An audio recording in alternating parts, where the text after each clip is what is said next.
Hi. Well, lately I've been showing you a lot of K-frame Smith & Wessons. I thought maybe I'd drag out some of the big in-frame Smith & Wessons and show them off a little bit.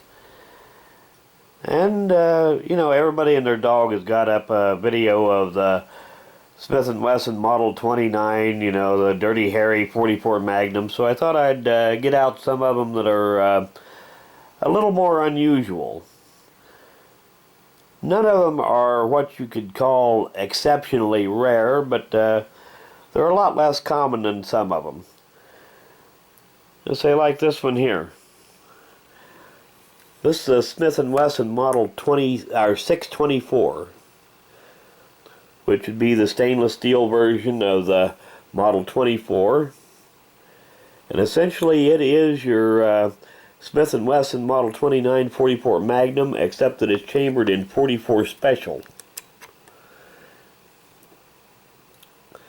They made a few thousand of these in the late 1980s.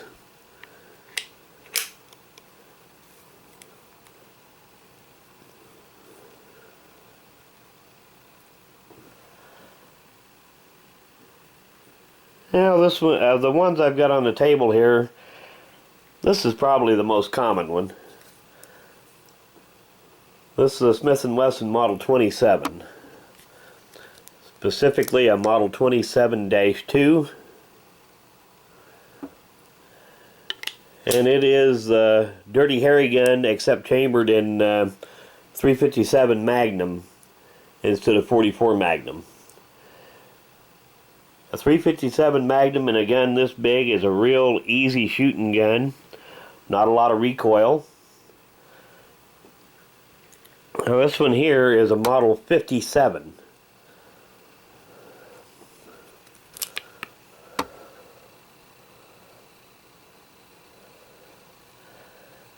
Same gun again, except chambered in 41 Magnum.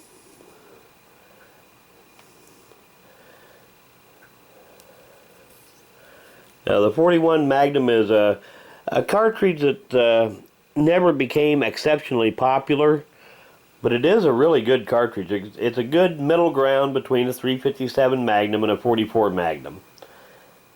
Has close to the 44 Magnum's power levels and considerably less recoil. Now this one here is something that you don't see very often.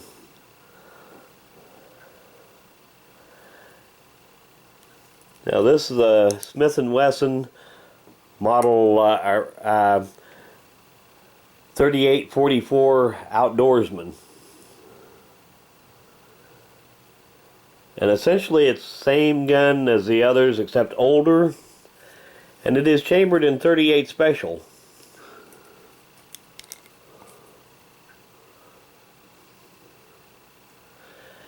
Now this particular one is I believe what they called either the model of 1950 3844 Outdoorsman, or they're sometimes called the model the pre-model 23. And these guns do have an interesting history. They came originally before the 357 Magnum came out. People were experimenting with hot loads in 38 Special. And in 1930, Smith & Wesson came out with an in-frame 38 Special called Heavy Duty, 3844 Heavy Duty.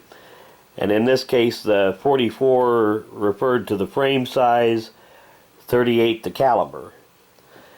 And a year later in 1931, they came out with the 3844 Outdoorsman, which was essentially the same gun with adjustable sights. And they went through a few different manufacturing changes over the years. They were made from 1931 up till World War II. And then the second variation was from 1946 to 1950, and then this one here came out in 1950. That particular gun was made in 1952. And it's not in bad shape for its age. Somebody has knocked a little chunk out of the grip there.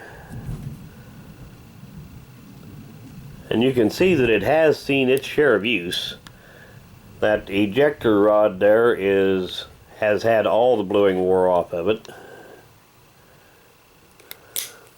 Still locks up good and tight. You can't hardly wear out a 38 special in an N frame. And then they were made in 1957. They were renamed Model 23. But these guns, they never made a whole lot of these. In early 30s, they were loading 38 specials up to not what you would call plus P today, but way beyond that, into the pressure levels of a 357 Magnum.